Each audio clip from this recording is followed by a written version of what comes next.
L'interprétation sociologique des rêves. Remerciements. Cette réflexion n'aurait pu être menée sans le temps libéré par ma délégation à l'Institut universitaire de France et les moyens budgétaires alloués pour permettre de la concrétiser dans le cadre d'un programme de recherche intitulé « Sociologie des rêves, les productions oniriques entre passé incorporé, circonstances de la vie diurne et cadres de la vie nocturne ». Je remercie Howard Baker, anciennement University of Washington, Gary Alan Fine, Northwestern University, Christian Baudelot, ENS-ULM, et Roger Chartier, Collège de France, pour leur bienveillance à l'égard de ce programme de recherche. Ludwig Crespin, Université de Clermont-Ferrand, pour m'avoir confié sa thèse avant même qu'elle ne soit soutenue. Perrine Ruby, INSERM, pour nos discussions en amont de l'écriture de ce livre. Julien Barnier, Centre Max Weber, CNRS, pour sa précieuse aide schématique à la réflexion engagée. Ainsi que les rêveuses et rêveurs qui, depuis janvier 2014, me confiaient régulièrement leurs rêves et ont accepté de longues heures d'entretien avec moi, m'aidant de cette façon à tester la réflexion théorique et méthodologique qui est développée dans cet ouvrage. On découvrira leurs histoires réelles et rêvées dans un second volume. Un remerciement spécial enfin à Nathan, qui a partagé mes moments d'enthousiasme comme mes moments de doute et m'a judicieusement suggéré aussi quelques titres, ainsi qu'à Hugh Jalon pour la relecture attentive du manuscrit, ses conseils et son soutien indéfectible. Introduction. Un rêve pour les sciences sociales. Un rêve est un hachoir à saucisses qu'on alimente en y pressant sa vie. Benjamin Whitmer, Pike, Gallmeister, Paris 2017, page 58. Le rêve est un objet à la fois très séduisant et très inquiétant pour le sociologue. Séduisant, il l'est par l'idée qu'on peut se faire d'un pan de notre expérience qui nous intrigue et reste le plus souvent spontanément indéchiffrable. Pour tout chercheur ayant le goût de l'aventure, tenter de comprendre l'incompréhensible constitue un défi scientifique exaltant. Mais la curiosité et l'excitation intellectuelle que suscite un tel objet font rapidement place à l'inquiétude. Celle-ci est tout d'abord liée à plusieurs caractéristiques de l'objet. Le rêve est un phénomène mental qui se déploie pendant que les sujets dorment et qu'ils sont, de ce fait, dans l'incapacité de parler. Il est un produit de l'imagination, mais que les rêveurs ou rêveuses vivent comme s'ils étaient plongés dans la réalité la plus vivante. Il n'est pas toujours remémoré au réveil et, lorsqu'il l'est, il est souvent rapidement altéré ou oublié, ce qui rend la tâche de l'enquêteur infiniment plus difficile que lorsqu'il a pour objectif de faire parler des activités éveillées. Enfin, le rêve apparaît bizarre, incohérent, délirant ou incongru aux yeux même de celui ou de celle qui l'a produit. La tâche est ainsi théoriquement et méthodologiquement très rude pour les chercheurs, et l'étude du rêve peut rapidement tourner au cauchemar. Ce n'est pas tout. Comme le château du conte de fées dans lequel on voudrait pénétrer, l'objet rêve est entouré de ronces et protégé par un dragon. Ces ronces, ce dragon, qui rendent l'accès au rêve difficile, ce sont toutes les tentatives passées d'interprétation des rêves et, tout particulièrement, celles que représente la psychanalyse. Pour un chercheur du XXIe siècle, le rêve est difficilement dissociable du nom de Sigmund Freud. L'étendue de l'œuvre freudienne et ses inflexions, assumées ou non dites, le foisonnement des commentaires auxquels elle a donné lieu, les écoles ou les courants qui se sont partagés son héritage, tout cela peut refroidir plus d'une volonté de savoir et tenir à distance les curieux. Les sciences sociales sont les grandes absentes dans l'histoire de l'étude savante du sommeil et du rêve. Comparé à l'engagement soutenu de toutes les formes de psychologie, de la psychanalyse à la psychologie cognitive, ou plus récemment des neurosciences, de la neuropsychiatrie à la neurobiologie, la contribution des sciences sociales en général et de la sociologie en particulier demeure très marginale. D'aucuns penseront que cela n'a rien que de très normal.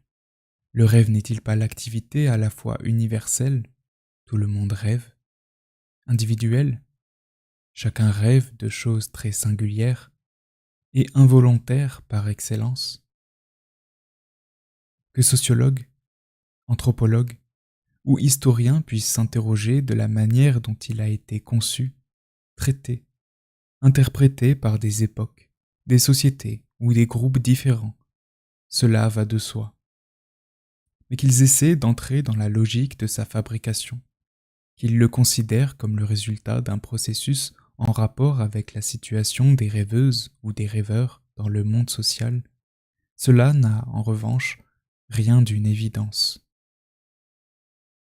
Imaginez en 1997, lors d'un séjour à l'université de Berkeley, où je découvrais avec curiosité, par les hasards de la lecture, les prémices d'une sociologie des rêves, le programme de recherche dont on lira ici la première formulation scientifique a nécessité 20 ans de lecture et de travail parallèle à d'autres recherches pour pouvoir commencer à prendre forme.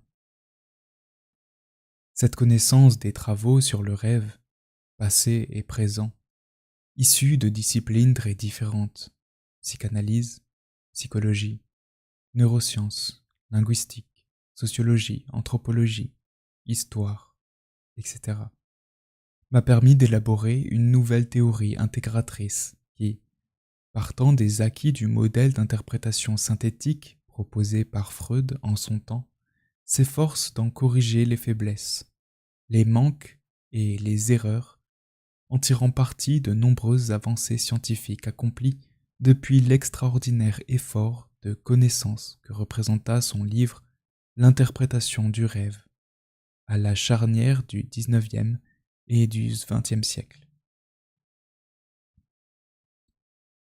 Si l'on considère l'objet rêve comme un problème à résoudre, alors il faut parvenir à définir l'ensemble des termes de ce problème et à les articuler d'une manière cohérente, en vue d'une solution satisfaisante, tant du point de vue théorique que celui de sa compatibilité avec les faits empiriques.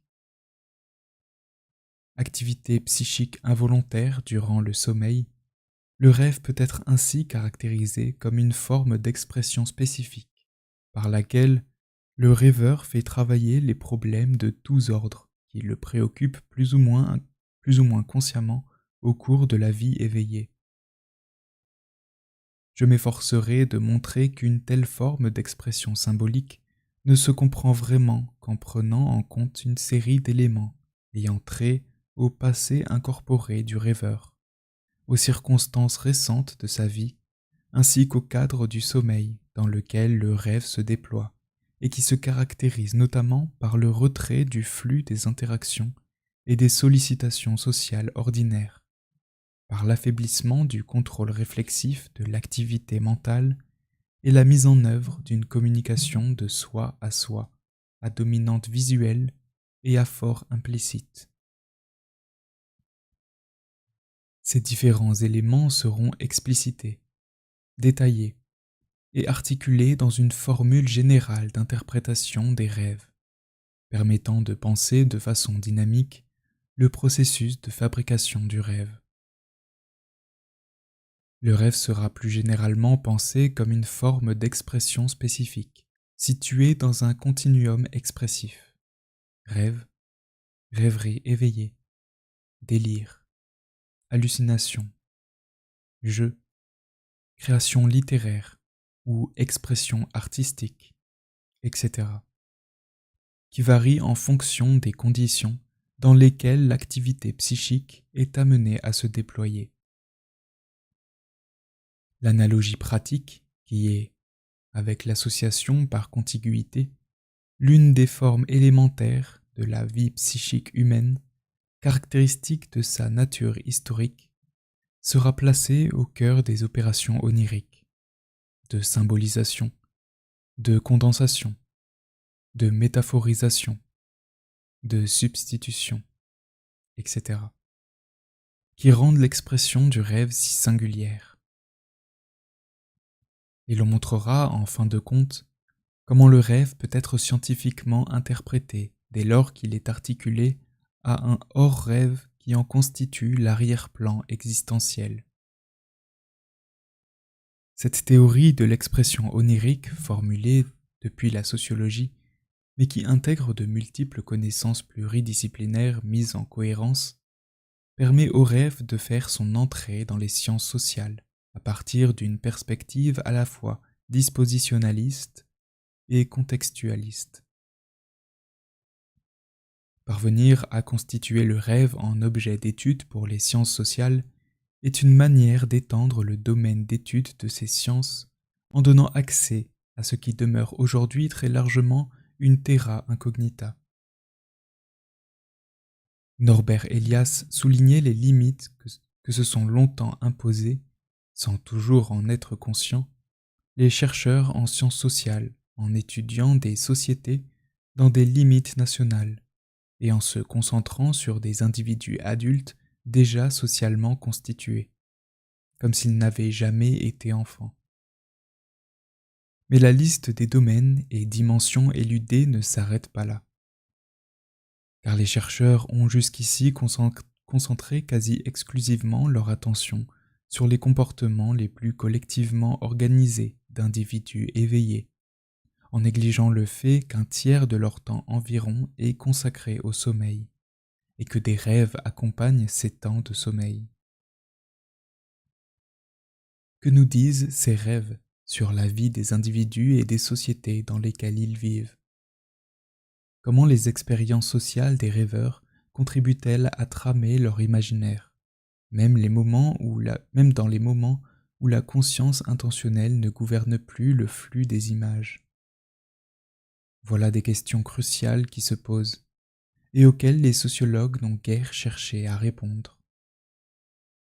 Lorsque les enquêtés s'endorment, les sociologues ferment les yeux.